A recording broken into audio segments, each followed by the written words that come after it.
Salut à tous mes Master Chief. On est aujourd'hui réunis dans une vidéo pour parler d'une decklist. Tout simplement la decklist donc de Alexandre. Une decklist, Boum! le voilà, on a vu sa main les gars, on a vu sa main. Donc une decklist qu'il a utilisée la semaine dernière, donc dimanche dernier pour le tournoi carte sur table, un régional en ligne en BO1. 32 joueurs au compteur. 34, 34. 34, excusez-moi. Et en fait, cette vidéo est là pour but justement d'expliquer un petit peu ses choix, car il a posté sa decklist sur un groupe Facebook, et il y a eu plusieurs commentaires, que ce soit positifs ou négatifs, ou des questions justement à ce sujet-là. Et donc, Alexandre m'a demandé justement d'en faire une vidéo pour qu'il puisse expliquer de vive voix, et que ce soit beaucoup plus simple justement à expliquer tous ses choix. Donc, tu es Tout à parti fait. sur quel leader du coup, Alexandre? Pure Striker, Et que tout le monde boum. connaît, je pense, hein, tout le monde connaît ce deck un peu méta. Quand on a un unisson à 3, on s'éveille directement. Quand on tape éveillé, on détape 2 en prochain. Tout le monde connaît un peu ce leader-là. Moi, je l'ai pris pourquoi? Parce que j'aime bleu et parce que j'ai plus baby, quoi, tout simplement. J'ai plus baby, c'est vraiment juste par dépit que j'ai pris ce leader-là, honnêtement, hein. Donc moi, les DL type m'intéressent pas, du coup, j'aime faire mes propres DL. Donc du coup, bah, leader sous tracker, et puis bah, tourner autour de ce que j'aime, de ce que j'ai envie de jouer, quoi. Donc voilà. Donc, dans tous les autres leaders bleus, c'est vraiment le seul qui t'a donné envie alors. Ah, il y a le SS3 Reboot que j'aimais bien, mais j'ai pas les cartes. Du coup, j'ai pas tout ce qu'il faut pour le jouer correctement. Et puis il y a Vegeta Ramp qui me plaît aussi, mais moins bien qu'un sous tracker ou qu'un Baby, quoi. Puis la carte, je trouve qu'elle est belle. Généralement, je joue un leader parce qu'il est beau. Baby, je le jouais parce qu'il était en feuille VO. Et puis je l'aime, ce Baby. Mais Le bon, voilà. choix du cœur qui est là quand même là. C'est ça, voilà, là, c'est plus pour la beauté de la carte, là, honnêtement, là. C'est plus pour ça, quoi. D'accord, Donc voilà. Puis après, les effets sont assez cool aussi, hein, quand même. De taper 2 piocher un, c'est assez rigolo, quoi. C'est assez effectivement. rigolo. Donc voilà. Bon, bah écoute, je vais te commencer à te faire voir les cartes, comme ça, on va commencer par le super combo. Je vais jouer 3 Zénos, comme tout deck bleu se respecte, je joue des Zénos, pour reprendre des énergies mal posées ou pour récupérer des busters galactiques et tout quand on les joue. Et super combo Vegeta. Parce que des fois, il est toujours bien de piocher 2, ça peut toujours sauver la vie. Voilà. Donc en x1. Je mettrai les cartes ici en x1 que j'aime bien utiliser. D'accord. Donc il y a juste un végétal du coup qui se balade juste parce que t'aimes bien draw selon la situation en fait. Ça dépend. Ouais. Parce que D'accord. j'ai toujours mis dans mes decklists, toujours mis une super combo différente des autres en fait. Que ce soit elle ou Zamasu, par exemple. Mhm. J'aime bien avoir une super combo différente. Voilà, toujours. Ensuite, au niveau de point de vue de l'éveil, ça. J'ai choisi que 2 unissons à 3.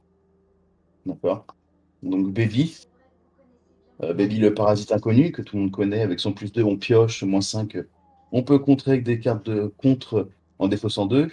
Et le fameux Raditz, pour 3 aussi, pour 0, on pioche, 19 000 bloqueurs. Moins 2, on peut envoyer une carte dans la main du joueur. Euh, voilà. J'ai choisi que 2 unitions à 3.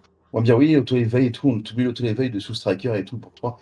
Mais moi, dans la méta actuelle, tour 2, voire tour 3, si le gars il commence, je suis déjà à 4 PV. Quoi qu'il arrive. Quoi qu'il arrive, n'importe quel deck. J'ai joué contre Kenny, un bisou Kenny de l'air, en Martinique. J'ai joué contre lui, puis son Gogeta. Je suis à 3 PV. Donc en quoi j'aurais besoin de l'unisson pour m'éveiller? Pour moi, c'est pas formel, c'est pas obligatoire. Pour moi, pour cette méta, c'est pas obligatoire du tout. À mes yeux, hein. Après, d'autres pensent le contraire. Et ensuite, par exemple, même contre Alain Blangis en dernier round de dimanche, il m'a mis à 3 PV au tour 2 ou tour 3, quoi. Donc, l'unisson m'a servi juste pour faire des trunks après. Mais bon, ça, j'en parlerai plus tard. Donc voilà ce choix-là, d'avoir que 2 unissons à 3 pour s'éveiller, s'il y a besoin. Je les pioche, c'est bien. Si je les pioche pas, on tourne autour, tout simplement. Donc du coup dans tes choix vraiment tu pars sur le fait que de toute façon l'adversaire va te mettre à 3 points de vie vers ton tour 3 et tour 2 quoi. C'est ça, pour moi, la méta, elle est comme ça. Tu regardes le deck Icarus, il tape. Mhm. S'il veut piocher, il tape, donc tu prends tes dégâts. Ça va très vite, hein. On prend plus de 16 Zeno maintenant au tour 3, donc tu prends tes dégâts. Tu peux les prendre, hein. Que ça soit après je sais pas ce qu'il y a d'autre comme deck réel. Du Freezer, tu sais pas oh, attends. Mhm. Oh, pardon. Ouais, on Et tape. qui est aussi du... désolé hein, pour la... Il y a pas de C'est souci. la vie. Qui est aussi du... comment ça s'appelle on appelle ça du King Cole, il tape aussi. Il tape aussi. Donc, C'est vrai donc que voilà, donc quand il arrive, tu vas t'éveiller très très vite. Hein. Tu vas t'éveiller très très vite. Du coup, tu prends tes dégâts tout simplement. Quoi. Donc d'accord. voilà. Alors du coup, ensuite, Ensuite, debout à 4. mhm. Debout à 4, parce que j'aime bien cette carte-là. Honnêtement, c'est juste par rapport aux effets. Sur des longs match-up, sur des longs matchs et tout, t'aimes bien utiliser pour les effets. Bah, pour le plus 0, détaper 1, piocher 1. Pour le côté bloqueur, et le moins 1, auto, quand l'adversaire attaque. Vraiment, c'est que pour ça, parce que j'aime bien la carte. Hein. Honnêtement, quand je joue un deck, c'est parce que j'aime bien les cartes. D'accord. Tu joues beaucoup Solitaire alors. C'est pas question de copier les decks, c'est que j'aime bien les cartes, d'avoir un peu tout dans mon deck. Un peu tout varié, surtout en BO1. Ça, tu peux jouer tout ce qui te fait plaisir, en fait. Et c'est ce que je fais, en fait. Tout simplement. Donc, c'est les émissions. Hop. Ensuite, au niveau des contres, j'ai enivré de la justice. La promo, une promo championship, je crois, il me semble, c'est ça. Je sais pas si je dis de bêtises, Tristan. C'est bien ça. On pouvait les récupérer justement dans les premiers reviews C'est en ça. fait. Alors ça, c'est contre les Silver Bullets, tout simplement. Ou contrer tout naturellement, hein, bien sûr. C'est pas pour autre Mhm. chose. Et si la Silver Bullet en face, c'est évite d'en jeter une, de la mettre sous le deck. Ou si le gars est gourmand, ou si je suis gourmand, on lui dit, bah, de piocher un, de taper un, et qu'il la met dans ses énergies, quoi, s'il veut récupérer un PV. Mais ça, je le fais très rarement. C'est vraiment que pour Silver Bullet, il n'y a rien d'autre. Il n'y a D'accord. rien d'autre. Et C'est quand tu vraiment ce parles de choix-là. Silver Bullet, c'est vraiment les quêtes qui t'emmerdent vraiment, Ah, pas c'est ça, pour hein, autant. tu sais, quand une carte qui a barrière en face, quand tu peux pas trop la gérer, c'est un peu compliqué. Mhm. C'est un peu dur, quoi. Du coup, pas trop envie de perdre une énergie et un PV. Je peux Donc, pas on utilise comprendre. ça. Et ça m'a servi une fois dans tout le tournoi. J'en ai eu un seul dans tout le tournoi, ça m'a servi une fois. Voilà. D'accord. Ensuite, bah, le fameux Baby A5, hein, on connaît, le contre-contre, qui peut enlever une barrière. Donc, tout le monde connaît celui-là, hein, je le prends aussi pareil, parce que du coup, avec le Baby -5, on peut utiliser comme ça, en défaussant 2 et puis le jouant gratuitement. Ou des fois, je le paye pour 5, comme j'ai fait aussi en partie dimanche. Parce que j'avais pas. J'étais obligé de le faire, sinon j'étais mort. Ah. Donc voilà, donc ouais, ce choix aussi d'en avoir deux, généralement, il laisse une ou deux, ou voire trois pour les decks bleus comme, euh, comme Vegeta Ramp et tout, mais moi j'aime bien deux. Ça me plaît. Ça me plaît. Et puis ça faisait partie des billes, c'est un baby. Surtout, c'est ça qui est important. Parce que c'est baby. Ah, et winner, en plus, on a un winner. C'est ça, Souvenez-vous. c'est ça. Tout à fait, tout à fait. Hop, je vais fermer juste. Hop. Ensuite, au moins la vidéo elle sera naturelle. Ils verront que voilà, j'ai une vie que Dragon Ball, c'est pas non plus. Ça, on verra ça à la fin parce que c'est des secrets de cap. Alors ensuite, voilà. Dabra, je sais pas si tu connais. Alors, c'est celui qui se joue s'il est défaussé, peut-être, c'est ça? C'est ça, il peut jouer, s'il est défaussé par une capacité adverse, pour un, je le joue depuis le cimetière et je pioche deux. Ça, je le joue pourquoi? Parce que j'ai trop peur du end control. Voilà, j'en joue deux, d'accord? C'est un choix que j'aime faire, que j'ai toujours fait en BO1, parce que ça me fait peur, le hand control le fait très très peur, quoi. Mais du coup, tu en as vu, au fait? Parce que c'est vrai qu'on n'a pas parlé justement de Non, tes decks non, ben non, on s'en justement, rappelle, et non, et non. Donc ça devient un peu embêtant de jouer des cartes qu'on ne voit pas, et pour des decks qu'on ne voit pas en face. Mais au cas où, et au cas où, PDK, bah, grâce à Soulstracker, quand tu es éveillé, tu te poses pour 3, ok. On va dire que ça te coûte 1 avec Soulstracker, tu pioches 2 quand même. Il y en a qui vont dire qu'ils préfèrent Ape et tout, mais Ape, j'en joue déjà 2. Donc en soi, je peux quand même bien piocher en fait. Voilà, quoi, pour moi, c'est ce choix-là, c'est vraiment end control. Et ça, tout le monde joue des Ape dans Soulstracker, j'en joue 2. Et j'en ai pas besoin de plus, j'ai pas envie d'en mettre plus. Voilà. Donc les Dabra, vraiment que pour ça. Et puis les Hep, comme tout le monde sait, hein, on défend au tour 2 ou au tour 1, et puis on pioche directement juste après pour remplir bien sa main comme il faut, comme un petit goinfre. Et ça, Broly ne connaît pas, monsieur. Je sais pas quoi vous parlez. Ensuite, deux Obuni, hein, ce fameux Obuni qui permet de garder une carte du dessus du deck de l'adversaire et puis de détaper un si c'est une battle, et de mettre 3 tokens. Donc ça peut permettre une phase d'attaque assez agressive quand ça sort et tout. Moi, je crois que j'ai dû le sortir une fois Obuni. Pareil, parce que vu mon rapport de cartes, oui, c'est sûr, de sortir toutes les cartes, c'est très compliqué. Mais des fois ça sort, des fois ça sort pas. ce fameux Obuni. Ensuite, on va dire que après ma DL, j'ai un peu tourné aussi contre SS, parce que SS fait très peur en match. En 1v1, je trouve, en BO1, SS fait très très peur. Du coup, j'ai décidé de rentrer 2 DND directement. Je me suis un peu servi de la liste d'Antoine Zandu quand il a mis ses 4 DND directement main deck, alors que c'était des VO3. Moi, j'ai décidé d'entrer 2 parce que sous Tracker fait très très mal avec. Il peut faire très très mal en face à face, quoi. Si j'ai pas l'unisson que lui il a, vu comme j'en joue que 2, ça me permet de temporiser quand il fait ses busters galactiques et tout. Voilà, ça me permet vraiment que pour ça, c'est vraiment. Et puis Totepo, pareil, contre le leader SS, parce que s'il va avoir des tapés avec son effet de leader, je vais pouvoir lui casser l'énergie. Voilà. Donc vraiment, j'ai mis 4 cartes pour SS, spécial SS.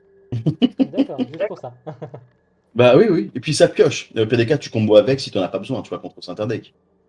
Donc voilà, je suis tombé sur un seul SS, il a eu Dende, il a pris un Dende et puis il a pris un Totepo. Voilà, ça fait un peu mal, quoi. Voilà. Mais c'est vraiment que pour SS.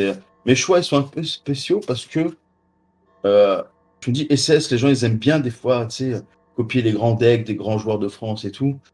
Et voilà, et puis après, je me dis, bah écoute, pourquoi pas, je vais entrer ces cartes-là contre SS et on verra ce que ça donne si j'en affronte ou pas. Donc des fois, tu croises les doigts d'en affronter, en fait. C'est vrai que dans la configuration actuelle, effectivement. C'est ça. Ensuite, les 3 fameux contre Trunks à 5, hein. Un counterplay, technique anti-dieu, anti-tout, hein, anti-fou, anti-tout ça. Tellement fort cette Voilà, carte. c'est ça. Non, elle sera pas bannie, Tristan, ça suffit. Je n'aime pas le bleu, On va excusez-moi. plus ban bleu, là, faut donner un marqueur. Où est le bouton ban, s'il vous plaît? Voilà, donc pareil, si je joue avec une mission, s'il y a 2 marqueurs et tout. Tout le monde la connaît. Je pense que ces cartes-là, j'ai pas besoin d'expliquer dans mon deck. Je pense que tout le monde met Oui, ça dans le deck. non, c'est ça, on peut zapper, Donc effectivement. voilà, c'est vraiment typique. Ensuite, 2 Trunks, Heroic Mhm. Prospect. Alors honnêtement, c'est Trunks Counterplay pour 1 si j'ai un unisson. Et qui dit à l'adversaire, si tu tapes avec une carte qui coûte plus cher que tes énergies, tu mets 2 cartes sous le deck. Honnêtement, et ben, au prochain tournoi, je les enlève. Ils m'ont servi à rien. Je crois que j'en ai joué une fois alors que je les avais en main à chaque fois. Ils m'ont servi à rien. Parce qu'il n'y a plus de Dark Broly, hein, malheureusement. Je suis triste. Même si on en a vu ce week-end, je crois, à PPG, il y en a vu, je sais pas, tu devais être content quand même. C'est vrai Il y a eu un Dark qu'on en a Broly qui a parlé, top. mais j'ai pas Un regardé. Dark Broly a fait top 1 quand même, mine de rien. Mais du coup, voilà, j'ai joué ça parce que voilà, c'est un compte pour 1 si j'ai un unisson. Et si je l'ai pas, bah je combo, hein. C'est toujours pareil, moi, mes cartes, elles sont toujours utiles pour combo, pour autre chose, quoi. Et d'où aussi l'intérêt en venant sur les unissons. Si je fais comme tout le monde, je mets 6 unissons, je perds 2 slots de combo, en fait. Je sais pas si tu vois ce que je veux dire. Oui, non, mais je vois dans ton ratio, effectivement, de ce que tu veux parler. Voilà, quoi. Ensuite, au niveau des contres, bah, le basique Dimension Magic, hein. Mhm. Tout le monde aime ça, des tapés 2 en prenant un PV sur le Sparking ou pour un en d'étape 2, quoi, tout simplement. Et ça me fait repasser encore à Baby parce que voilà, c'est Baby. Bon, là, c'est Baby, c'est Janemba, mais bon, hein, Oui. tu vas rien me dire là-dessus, quoi. Donc voilà. Après, on va passer en plus compliqué. Ultra Instinct, Goku, le plus 15 000. Qui soit à ton tour, tu joues et tu pioches 1, ou soit toi adverse, tu détapes 1. Alors, cette carte-là, pourquoi je la joue? Parce que on va se moquer de moi, et je la trouve très très belle. Et j'adore, je trouve que dans certains matchs, quand le gars il a mis un plus 15 000 justement en rouge, et ben tu peux rivaliser un peu avec ça, du coup, pour le coup. Ça permet de rivaliser, du coup, c'est assez sympa. Et puis, je la trouve tellement magnifique cette carte que je crois que j'en suis même amoureux en fait. Peut-être pour ça. Il va lui faire des bébés. Non, mais Mais c'est là, vrai c'est que vrai, le pour problème, c'est avoir un que 15 000 de combo, c'est quand même très fort. voilà, Défensivement, surtout dans un deck bleu qui détape pas mal de base, payer un ça va, clairement. c'est ça, parce que le gars qui fait juste une super combo parce qu'il a envie de mettre une super combo parce qu'il a besoin de piocher, du mon adversaire a besoin de faire une super combo, piocher, monter à 25 000, toi t'arrives, tu poses ça, c'est réglé. C'est voilà, t'as pas envie de perdre d'autres cartes de super combo que tu vas avoir besoin plus tard. C'est vraiment pour ce choix-là, quoi. Et puis vu comme je suis, comme je la trouve magnifique dans cette version-là, je vois dans tous mes decks bleus, je la joue. Que ce soit Janemba, que ce soit Baby quand je rejoue Baby, que ce soit Vegeta, je trouve que c'est une carte qui est obligatoire dans le bleu.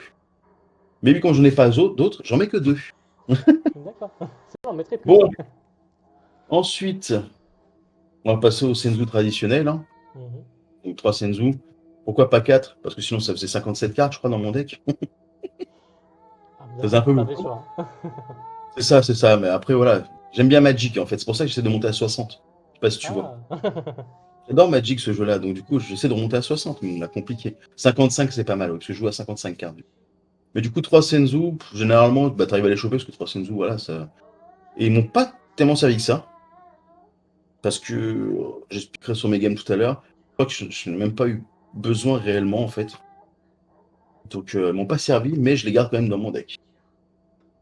Ensuite, la fameuse double frappe, hein, que Antoine Cassady connaît très bien. Bon, surtout Antoine Zondo. Hein. Moi j'en joue qu'un, mais généralement dans le deck bleu t'en mets qu'un. C'est histoire de taper avec la puissante elle est où? Celle que t'aimes bien. Avec la puissante. Ça y est, j'ai du mal à parler. Avec la Merci. rune Actia VV. SR, voilà. Ça permet de mettre un coup de pression si le gars contre pas, si on connaît le deck en face, de mettre un petit 50 000 double frappe, d'épurer sa main. Et voilà, ça sert que à ça. C'est pour un effet de surprise si tu arrives à la voir dans le deck. Tu fais un effet de surprise, bah tu la joues et puis voilà, tu fracasses. Tu mets un plus 15 000 et tu mets un plus 10 000. T'as 40 000 avec le leader, il y a moyen de faire quelque chose, quoi. Voilà. Donc, tout ça en x1, parce que généralement, j'en mets pas plus, moi. Ensuite, la SR bleue, hein, tout le monde connaît, hein, c'est obligatoire dans un deck bleu, à part dans Janemba, bien sûr. On peut pas, quoi. Donc, je pense que je vais pas piloguer là-dessus pendant 300 ans. Ensuite, on va passer au côté un peu plus bleu, un peu sous Stracker, hein, on va dire. Les Gokua, le Bojack à 8 et le Bojack à 4. Donc, Gokua, pourquoi Gokua? Deux Gokua, pourquoi? Parce que ça me permet d'enlever les Goku noirs et les Vegeta noirs de Gogeta. C'est à 1. Qui ont des flexions et tout, que quand je contre, je dois avoir qu'une carte, patati patata. Quand je détape, je dois avoir qu'une carte.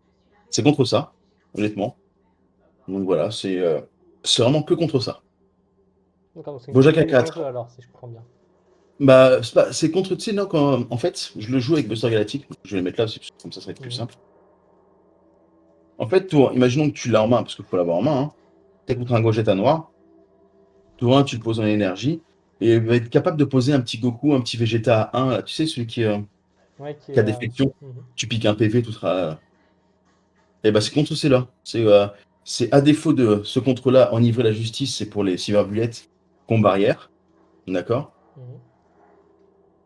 Ça, c'est pour justement les Goku à 1 noir et puis les Vegeta à 1 noir là. C'est pour faire l'évolution Xeno là. En plus, tu le jouais. Oui, non, mais ce que je veux dire par là, c'était comment tu le jouais en fait. C'est du coup, Ah, je le joue avec Buster Galactic le plus c'est pour souvent ça en que je te pose fait. la question en fait. Ou, Mais oui. ou tu combos pour un et après pour un bleu. Non, je crois que tu peux pas. Qu'elles sont en jeu. Non, je crois que j'ai toujours joué en combo avec Buster Galactic. Mais comme je t'ai dit, j'ai pas eu affaire à ça, j'ai pas eu besoin de ça. Lors du tournoi de dimanche, en fait, parce qu'il n'y avait pas de Gogeta noir. Voilà, où je ne l'ai pas affronté.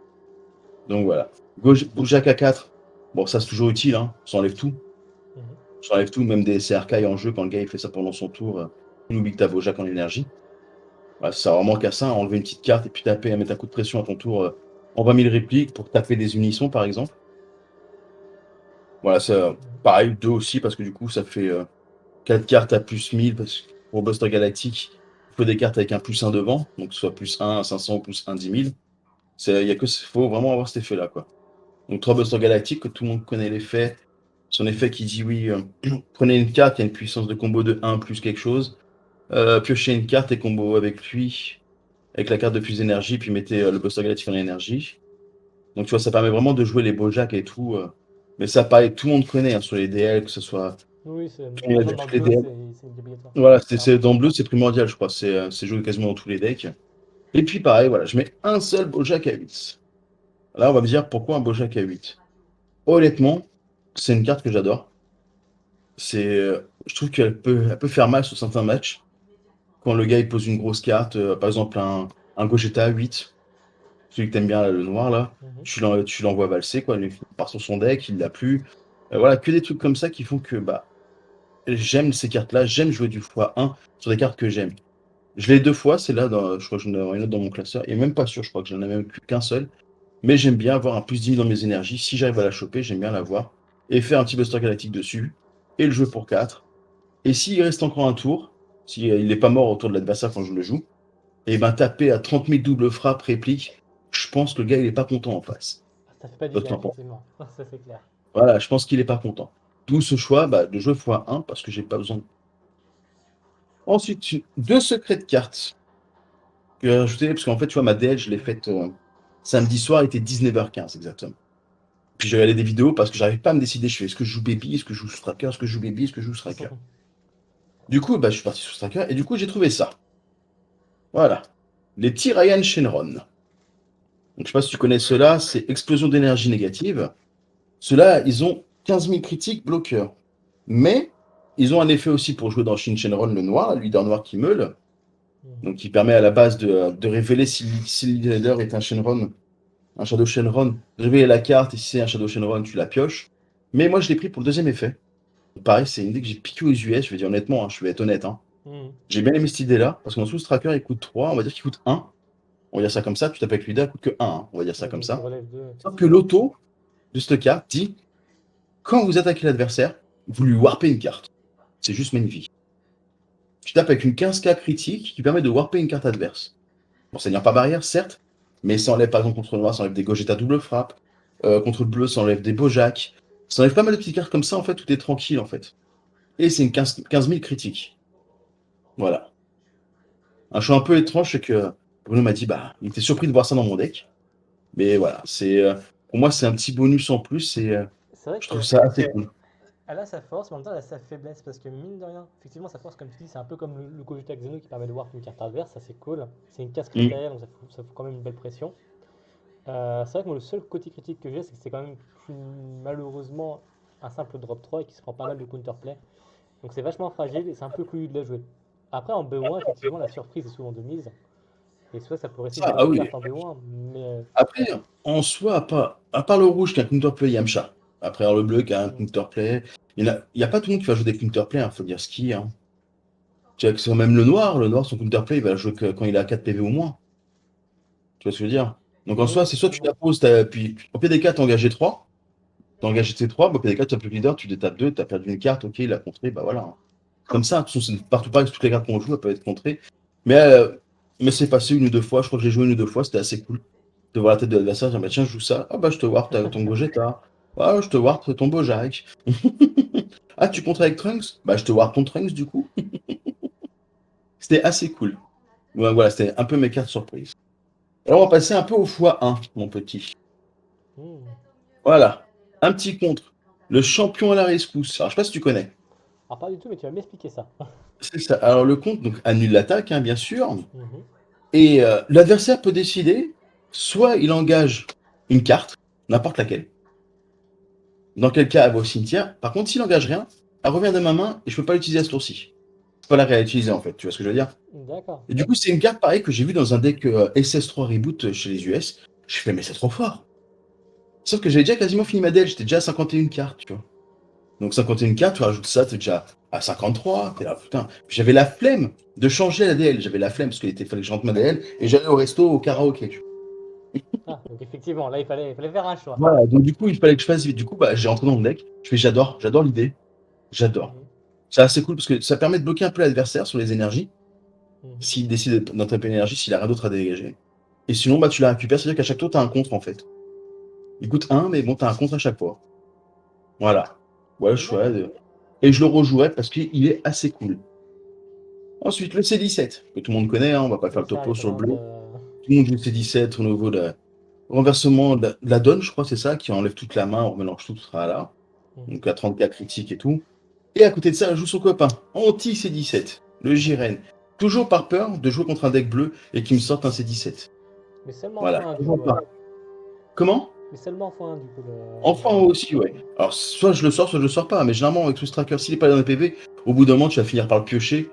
Et c'est tout. Mais voilà, je t'avouerai que je l'ai pioché contre SS au tour 6, je crois. Tour 6, 7, un truc comme ça. Mais je savais que la nation ne jouait pas C17. Donc en soi, voilà quoi. Ça passe pas grand-chose. C'est vraiment contre ce tracker. C'est vraiment contre ça. C'est pas pour autre chose. Ah, quoique si, sur. Comment ça s'appelle le Vegeta Ramp, qui va très vite, qui peut te poser au tour 5. D'avoir ça, c'est bien. Mais toujours en x1 parce que j'ai. x2, ça me fait deux cartes noires en plus. J'ai quand même déjà pas mal de cartes noires du coup, que x1. Voilà. Toujours là? Toujours là, toujours là. C'est juste qu'en fait, ma femme elle regarde la télé à côté, donc je me mute un petit peu de temps en temps. Ah, Mais je suis d'accord, là, ok. tout va bien. Ah, c'est pas grave, ça en fait. Tu vois, Je- c'est de la vraie vie, tu vois. c'est ça. Je sais pas si, C'est comme si ça. on l'entend au micro, mais. Oh, t'inquiète pas. Un fou 10. Tout le monde joue un fou D'accord. 10 dans un deck bleu, voire deux dans les decks gauche Vegeta Ramp. Moi, j'en joue un, j'en ai toujours joué un dans tous mes decks bleus. Je vais pas changer maintenant. Donc oui, là, ça commence à faire beaucoup de cartes à point. Mais on aime ça. Parce que voilà, il y a les unissons et tout. Hop. Ensuite, le contre bleu. Qui dit, je peux prendre un PV si j'en ai 5 pour mettre un bloqueur et je contrôle l'attaque. Et je mets un bloqueur. Pareil, dans tous mes decks bleus, je joue x1. C'est une carte qui peut sauver une situation un peu, un peu maladroite. Si par exemple, si on a mal contré, si on a mal fait les choses. Ça permet de contrer et de bloquer gratuitement, si on a 5 ou moins. C'est une carte que, pareil, j'ai toujours joué x1 dans tous mes decks bleus. On peut regarder sur mes DL, mes anciennes DL. Toujours en x1. Pas besoin de plus. Hop. Ensuite, une nouvelle carte que, à la base, je jouais pas ça. Je jouais le Bardock réplique, un Bardock réplique espace-temps, le 25 000 de la promo. J'ai changé par ça parce que du coup, j'en ai reçu 2. J'étais content, du coup, bah, je vais le rentrer. Et je me dis, ça sert contre, contre pas mal de decks, ça gère pas mal de cartes. Donc voilà, ça gère les Obuni, pareil. Donc vraiment que pour ça, j'ai rentré ça pour remplacer mon Bardock réplique et SSK qui crée la surprise justement dans le deck pour devenir un peu plus agressif. Donc voilà, du coup, t'es là quand t'as monté le deck, t'es à 51, t'arrives, parce que t'avais oublié ça, tu montes à 53, t'es à 54 avec ça, et la dernière carte, pareil, pris aux US, que j'ai déjà joué il y a très longtemps, le fameux Virus Virus. Frappe de Dieu. Tu te rappelles de ça? Ouais, c'est une très bonne carte qui permet justement de gérer en plus barrière. Donc ça, c'est génial en vrai. Non, non, tu peux pas gérer barrière. Est-ce que Enfin, c'est bien celle qui enlève un skill, on est d'accord? Ah si, peut-être. Et tu peux cibler le mot-clé barrière. Moi, je jouais comme ça à l'époque. C'est une capacité clé, c'est ça, exact. Ah oui, tu sais, je savais même pas. Ouais.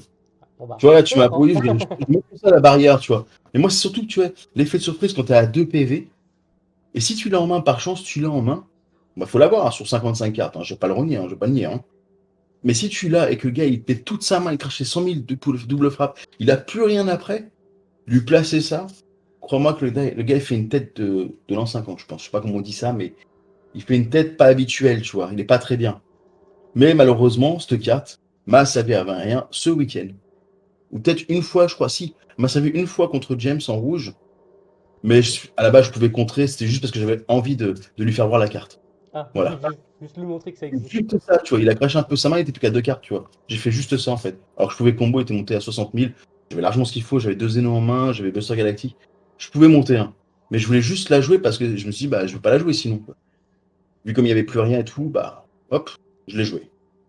Voilà. Et c'est pour ça que je suis monté à 55 cartes au lieu de 51 de base. Et que j'ai beaucoup de x1 parce que j'ai craqué sur des cartes que, pour moi, bah, elles sont indispensables dans le deck bleu, quoi. Donc voilà. Voici un peu ma DL expliquer que les gens comprennent mes moves, mes plays, pourquoi ces choix de x1 et non pas comme, comme certains ou une personne a dit au début, pas pour faire ça, hein, hop, tiens, bouge pas, je la mets dans mon deck. Hop, bouge pas, je la mets dans mon deck, tu vois ce que je veux dire? Oui, tout Voilà, à je suis fait, pas là pour ça. je vois ce que tu veux dire. Je Mais suis pas là pour ça, en fait, je suis vraiment là, je permets d'expliquer aussi ça aussi sur la vidéo, hein, c'est que tous les messages négatifs, entre guillemets, j'ai eu la moitié de messages négatifs, la moitié de messages positifs, hein. Mais me comparer à quelqu'un ou autre, sans preuve, sans rien, tu fais pas ça, quoi. Mais bon, je parlais mes comptes sur une vidéo, j'ai expliqué mon deck, les gens ils prennent ou ils prennent pas. Moi, je joue comme j'ai envie de jouer. On peut aller dans mes anciennes DL, il y a toujours au moins une dizaine de cartes en x1. On m'a toujours dit, Alex, tu builds tes decks chelous. Comment tu fais pour top? Bah, écoute, on va expliquer ça pour dimanche sur mes games. Si ça te dit, ça te va? donc ça, Donc, j'entends bien. non, mais voilà. Donc voilà, il faut expliquer un peu sur les games pourquoi j'ai réussi à top dimanche. On m'a dit, ouais, utilise les bons mots pour vexer personne et tout. J'espère que je vais utiliser les bons mots, hein. Oh, bah, mon bébé, il dort. Ah. Du coup, bah, game 1, donc on se lève tous, c'était 9h30, début des rondes. Game 1, pas d'adversaire. Déjà, une victoire tranquille. Ok, pas besoin de jouer. Après 10h30, je joue contre SS en round 2. Je pense que c'est un gars de la team Zeno, la team Alberne et tout ça, Khaled et tout. Je pense que le gars, je sais pas s'il a beaucoup joué sous Striker. Je sais pas pourquoi. Mais il met au tour 7, il met fou 10 en énergie. J'ai pas trop compris pourquoi.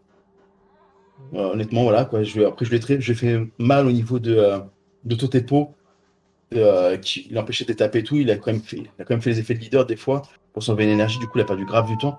Mais je crois qu'il n'est pas mort avant le tour 8, tour 9. Hein. Ça a duré très très longtemps notre partie. Je crois qu'il nous restait peut-être 5 minutes dans le temps à partie, quoi. Donc voilà, donc j'ai réussi à gagner, à prendre la game. Ensuite, je joue contre James Sissoko. Je crois que c'est son prénom. Je jouais Gogeta Switch. C'est pas méta. D'accord? Mais, mine de rien, il me met à 1. Avec le fameux Burus où je prends et je me mets à 1, quoi. Et après, je le finis sur un fou 10. Mais ouais, c'est vraiment que des games pour moi qui étaient, jusqu'à la 3, qui étaient simples. On va dire ça comme ça, qui étaient pas. Quand le gars connaît pas trop le deck, contre un autre, joue pas trop méta, même s'il a des cartes entre guillemets méta, même pas parce qu'il jouait des Gogeta à 5 qui apparaissent pour casser des cartes à 4 ou moins. Moi, tout ça, ces cartes-là, je les connais, du coup, je vais pas jouer des cartes de combat. Je sais un minimum jouer, je pense, pour pas jouer, pour pas me perdre mes cartes gratuitement. Tu sais, la super combo rouge-verte, c'est ça, hein. Oui, Puis c'est tu vois, le rouge Gogeta, vert, tu te souviens, son c'est apparition ça. rouge-vert. C'est ça. Et si elle touche le terrain, la double strike, enfin, Tout elle à fait. strike Et de du coup, bah, base et elle kick une carte adverse. De je vais 80 pas points. jouer mes boujacs et me les faire péter à mon tour quand je vais taper. Je suis pas. Voilà. Du coup, bah, t'agresses avec le leader, t'adresses avec l'unisson, c'est tout ce que tu fais, quoi. Et puis, à un bout d'un moment, tu fais un -5 d'unisson parce qu'il a jamais attaqué mon unisson, pareil. Et tu fais un -5 unisson, 30 000 leaders, puis tu poses un fou 10, et puis c'est voilà, ça c'est fini comme ça.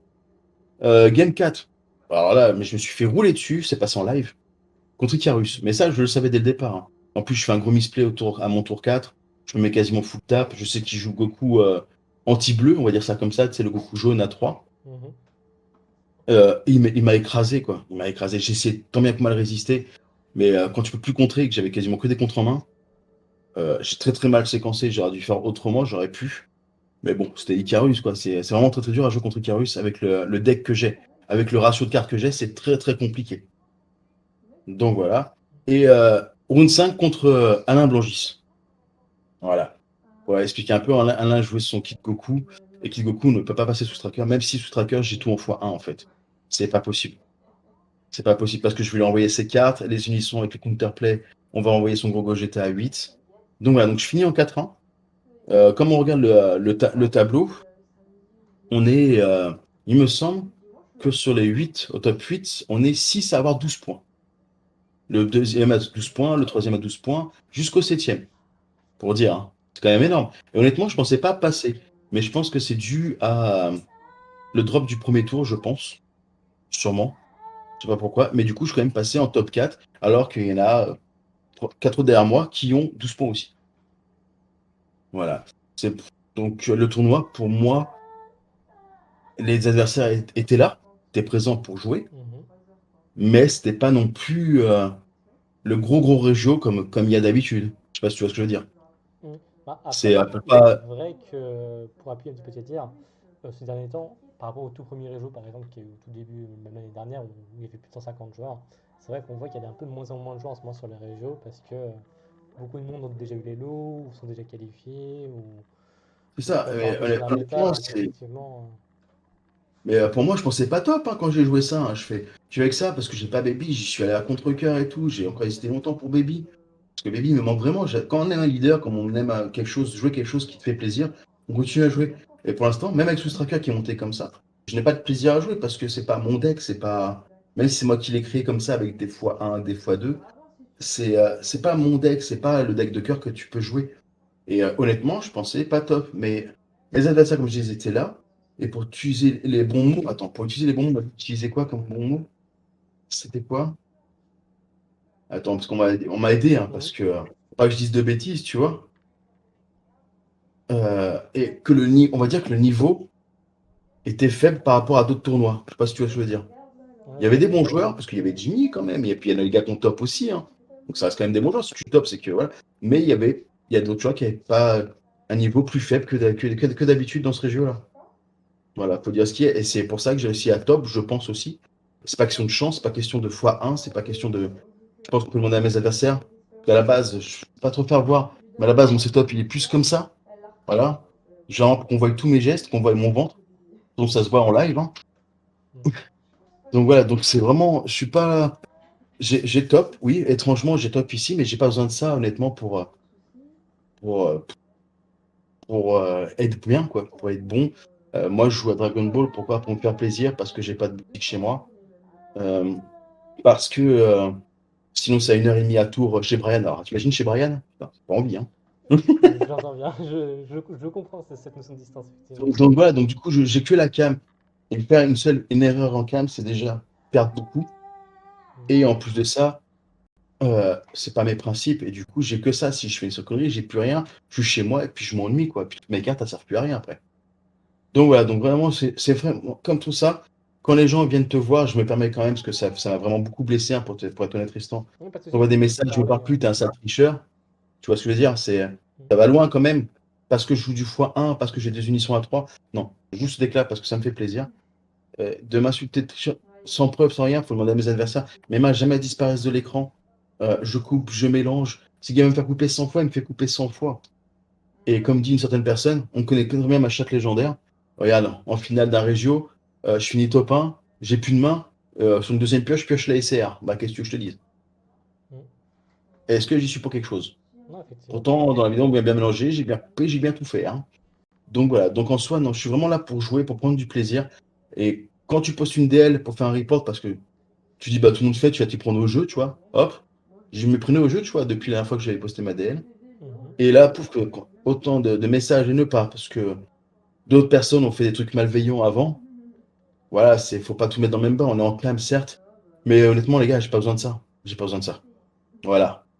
Honnêtement, Voilà mon Tristan si je dois d'amour. juste passer un message à ce sujet-là, justement, pour Hmm. continuer à en parler, clairement, moi je vais vous donner mon expérience en tant que joueur et en tant que juge aussi, parce que je suis joueur et juge. Vraiment, quand il y a le moindre soupçon, il ne faut pas hésiter des fois à faire un call judge. Donc, Ah, moi, ça me dérange pas qu'on me dise, ouais, vraiment, Alex, t'as oui, non, peut-être mais pas de triché, souci. je peux le dire. Il faut pas se dire parce que le gars devant il est connu ou parce que je le connais ou autre. Vraiment, quand on a le moindre doute, il ne faut pas hésiter. Comme ça, vous avez déjà votre conscience tranquille. Et au moins, vous savez que tout est carré, tout est réglé, puisque le juge va pouvoir aller constater la chose et voir un petit peu ce qui se passe. Et vraiment, dans le message que je vais vous faire passer, c'est que crier au loup, on va dire, sans aucune preuve ni quoi que ce soit, c'est clairement mauvais, que ce soit pour l'ambiance générale ou autre. Et que s'il y a un souci, il faut le régler, le souci, on va dire, au bon moment, pas après. Quand, Vraiment, il quand les faut savoir le personnes, faire au bon moment, tout simplement. surtout quand les personnes ne sont pas au tournoi et te traitent de tricheurs et qui sont pas au tournoi, quoi. Parce qu'ils voient une DL. Mm. Tu vois, cette sphère accusée comme ça, franchement, ça fait mal au cœur parce que c'est des personnes à qui tu parles et qui disent, ouais, me parle pas, toi, parce que t'as triché.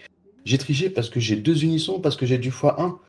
Comme j'ai dit, comme j'ai fait voir sur le groupe, hein, Tristan, tu te rappelles, hein, Mhm. le 17 octobre, les gars, regardez-moi bien, là je m'en fous, je suis pas habillé, vous allez voir ma tête et tout, il n'y a pas de souci. Le 17 octobre, c'est pas 11 cartes ou 13 cartes que je joue en x1, mais 21. Je dis 21, messieurs. Oui, annoncez-le, monsieur. 21, messieurs, mesdames. 21, parce que moi je suis un gars qui aime jouer ce qu'il a envie de jouer. Et j'aime ça, j'ai toujours aimé ça. Employer toutes mes DL, elles sont toujours bizarres, bizarrement montées. Toujours des cartes qui disent, mais pourquoi tu joues ça? Pourquoi tu joues ceci? Mais parce que j'aime penser à tout, on est en BO1. Si je la pioche au bon moment, que j'ai coupé ou non 100 fois, je la pioche au bon moment, cette carte peut me sauver la vie. Voilà pourquoi je joue du x1. Une probabilité d'avoir une chance sur 50, c'est rien. C'est rien. C'est comme jouer au loto. Le gars qui gagne au loto, il a une chance sur 4 millions, sur 10 millions, sur 100 millions. Il arrive à gagner. Pourquoi moi, j'arrivais pas à avoir cette carte sur une chance sur 50? Donc voilà. Ok, bah écoute, je te remercie, Alexandre. Pour Merci ce à toi soir, on encore. a Merci d'avoir pris du temps après le travail. Non, Je mais il sais n'y que a t'as pas une de vie de famille. souci, hein. T'es un amour. Je t'aime. C'est toujours avec T'es du beau. plaisir d'aider les gens. Je savais Et ça. puis les gens, j'espère pour voir un prochain tournoi. Et n'hésitez pas, si vous avez d'autres questions, à me MP sur Facebook. Il n'y a pas de souci, je réponds à tout. Voilà. Et bah, c'est nickel. Et bah, sur ce, je vous remercie d'avoir regardé la vidéo. Je remercie aussi Alexandre de m'avoir fait confiance aussi pour pouvoir tourner sa decklist. Et tout ce que je peux vous souhaiter, bah, c'est comme vient de dire Alexandre, c'est de vous revoir tous très vite, que ce soit en cam ou en physique, à un prochain tournoi. Et tout simplement de continuer à aimer ce jeu. C'est ça. Allez, des bisous. Et boum!